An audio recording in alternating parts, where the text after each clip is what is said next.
Hey everyone, so today's video is going to be an updated look at Karma. So Karma, I did the initial review on her whenever she came out, as a trial version. I just went over her trait, her passive ability, her ultimate, her basic, all of those things. Talked about her masteries and her ascensions.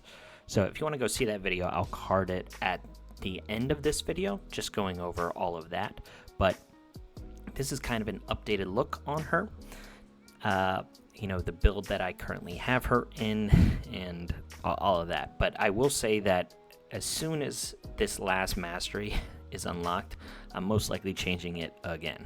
So right here, what we have is a 14 of 15 booked Karma.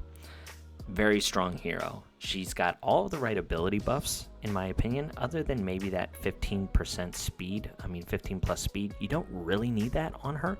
But the other physiques here are actually pretty good, like granting health boost equal to 500% speed and things like that. So that's kind of nice. But this ability down here being fully booked, I think is really important for this ability cooldown to be reduced by a turn. Because if it is that way, if you have a 3-turn cooldown on this ultimate ability, essentially if she goes up against like a Desdemona or something like that, she is going to get 2 bonus turns, because she'll cleanse 2 silences, and hopefully we can find someone in the arena that will have a Desdemona defense. But you'll see that Karma ends up cleansing the 2 silences or whatever. She herself can't be silenced because on her first turn she has control immunity, and silence is a control effect. So that's really nice. And also in her trait, it says here, immediately gains 1 bonus turn whenever a team member receives control effects. So she will immediately get those 2 bonus turns. So if this is on a 3-turn cooldown, she'll be able to ultimate on her first bonus turn, and then she'll use her basic on her second turn, and then she'll use her basic again on her normal turn for that round. And then the next round, this ultimate ability will loop back around and be available. And this is, her bread and butter. Ignoring 60% of the target's defense is just absolutely nuts. And if they're a crowd control hero, it ignores 100%. And if you want to know what those are, you just go into the index and you'll look at control. So these are all the heroes that she will ignore 100% of their defense. And there are some pretty relevant ones. So you have Alicia, you have Anamaros that are pretty relevant in the meta. Elise is pretty relevant from time to time. Cordelia obviously is a menace. Desdemona, part of the Power 5 LDs here. Aurea, I think, is actually kind of underrated, but she needs to be picked at the right time. Karma obviously really knocks her down another peg, but again, I think she's pretty strong depending on when you pick her. But those are the heroes that she ignores 100% of the defense. Now, right now, this account has her ascended 2, which is a health and attack percentage buff. The A5, I think, is very strong just because of the ability immunity. Now, the thing with this is getting 2 stacks of that if she goes up against somebody like a Desdemona or whatever, it is really strong. But if the enemy doesn't bring in something like that, I think that her ascension might not be absolutely necessary. Like, anytime you can get additional abilities or more health or what, I'm not going to say that this is a bad thing, but she is 100% usable even without the Ascension 5, which can't be said for all red, green, blue heroes. There are a couple out there, but she is not one of them. So I think even if you want to play her, the Ascension 1 and Ascension 2 are going to go a long way. So how I have her built right now is to make sure that her basic ability does a little bit more damage, because the scaling from the health on the basic doesn't seem to be as strong, and I was getting a little more damage output with the attack if you don't have like those crazy max health boosts. I would say it's negligible. Like, the health and attack is negligible if you're going up against like a Cordelia, because you'll get the max health stats whenever she counterattacks her. With Desdemona, she's not able to counterattack, so she won't get the max health up. So you want her to do as much damage as possible without relying on boosting the health. So if I were to have her at like 40,000 health and only 4,000 attack, she could probably still one-shot a Desdemona, but her basic ability won't be doing a whole lot against anything else.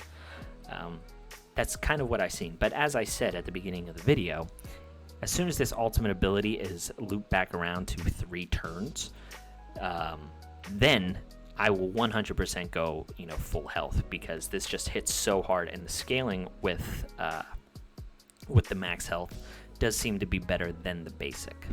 So I have her in Assassin set and Speed. The Speed, again, is just because that ultimate is not fully booked. But something that people overlook sometimes is, these boosts right here. Whenever speed is calculated into boosting health or attack, I don't want this to go overlooked. This is kind of a pretty nice boost. So 500% to your health based on her speed, I think, is really strong. So don't take that for granted. But again, once this is booked out, her mastery, it will go to health. Some other ways that you can run her is, in warrior set to boost her attack along with her health. You could also put her in dragon scale, which would help her maybe survive an ultimate from Rosalie. I don't know. I think Rosalie is a pretty good counter to her, which is nice. And then there's some speculation that Fire Melissa can actually one-shot her as well.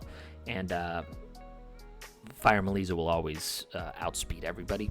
So Dragon Scale is, I think, a decent discussion point for counters like that. But right here, I just have her in Assassin because I just want her to basically take out any kind of Desdemona that is there. So, we'll go in, we'll check this out. Right here, we have a hero like Cordelia, which she directly counters. If someone brings in a Cordelia, it's going to be bad news for them. So we will bring in somebody like a Bocce just to, I think, show or proc the Cordelia.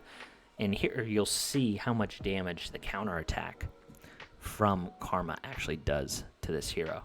So at the start, she takes off the damage reduction 2 from the Bocce, she cleanses it, and then she counterattacks for 10,000, and then she puts one of those max health buffs up on her. So the 33,000 went to 39. Right here, you can't one-shot Divine Yolanda. So I think what we're going to do is we're just going to try and kill the Kyle. So sadly, we deflected. That is something that you probably should watch out for. If you're going up against a, Anamaros, or if you're going up against, any of the LDs, if they have high agility, you really want to try and stack some precision.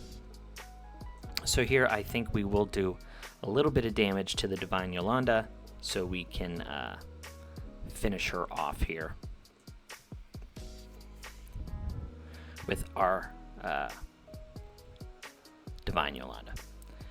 So then what we'll do is we'll try and survive this nuke from the Dark Nick.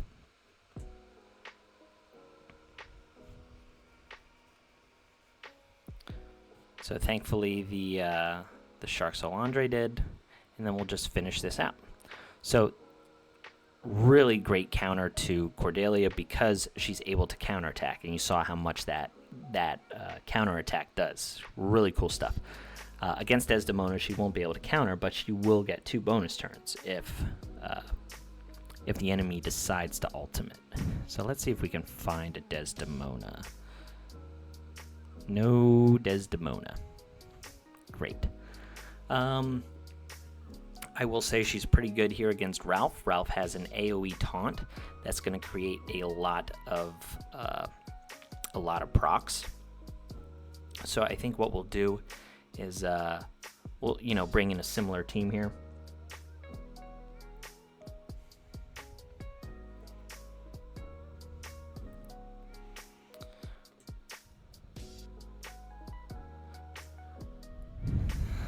So here, the Ralph will do that AoE taunt, right?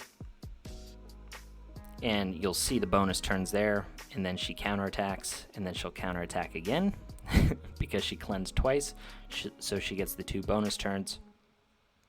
Here, we're going to try and finish off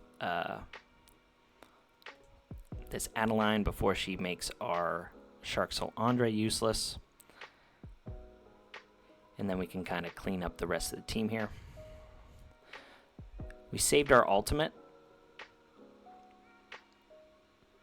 Wow, that's a strong Ralph.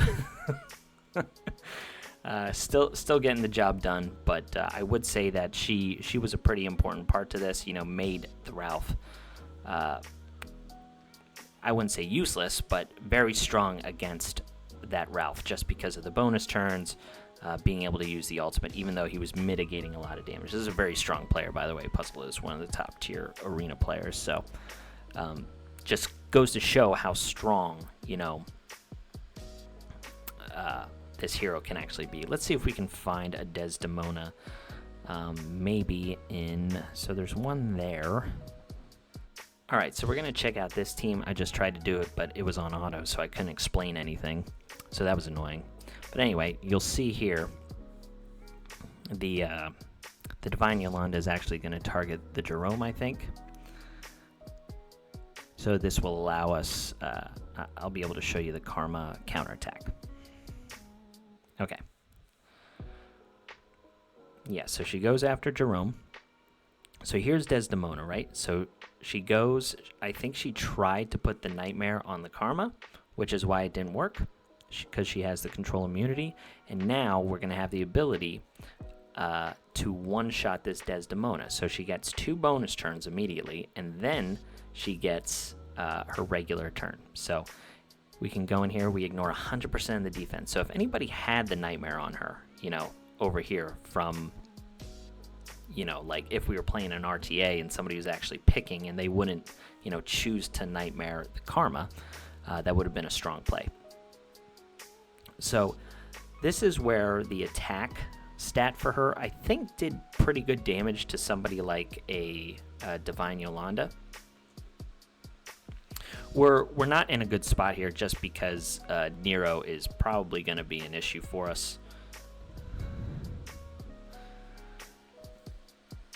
I don't know if this team is actually going to be able to make it. So here, we might be okay because on her basic as well, you're actually able to cleanse, silence or something like that. But since she's at the back of the turn order, I actually forgot that. It won't work. But there, I mean, I thought she did a pretty good job at eating the AoE from Nero. So she's pretty tanky champion. So she does have her ultimate ability back up. We're going to see if this is enough.